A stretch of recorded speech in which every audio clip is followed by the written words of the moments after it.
Banjir yang melanda wilayah Kalimantan Selatan pada tanggal 12 hingga 15 Januari 2021 dikatakan sebagai dampak dari cuaca ekstrim yang dipicu oleh kondisi dinamika atmosfer yang labil.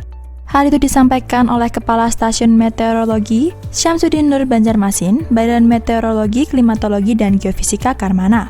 Dijelaskan bahwa telah terjadi cuaca ekstrim berupa hujan lebat disertai kilat atau petir dan angin kencang.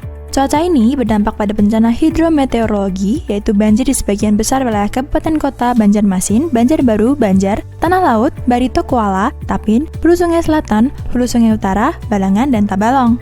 Berdasarkan laporan BPBD, dampak cuaca ekstrim itu mengakibatkan terendamnya lebih dari 10.000 rumah di wilayah Kalimantan Selatan. Ketinggian air yang merendam wilayah tersebut cukup bervariasi antara 0,5 hingga 3 meter. Kondisi ini menyebabkan ruas jalan utama Provinsi Kalimantan Selatan tergenang dan 2 jembatan utama provinsi tersebut roboh. Kristen Antoinette Gray merupakan salah satu kasus trending yang dibahas di Indonesia.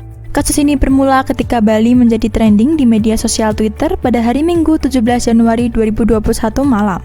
Di akun Twitternya, Kristen menulis beberapa hal soal Bali. Di antaranya ia menceritakan pengalamannya pindah ke Bali pada tahun 2019. Yang menjadi masalah adalah pada saat Kristen menuliskan ajakan bagi para warga negara asing untuk berkunjung ke Bali pada saat pandemi COVID-19. Hal itu yang memicu pihak imigrasi untuk melakukan penelusuran hingga berakhir sanksi deportasi. Keputusan tindakan deportasi atau pengusiran ini diambil karena sejumlah alasan, terutama karena Gray dianggap menyebarkan informasi yang meresahkan masyarakat tentang adanya kemudahan akses masuk wilayah Indonesia pada saat pandemi.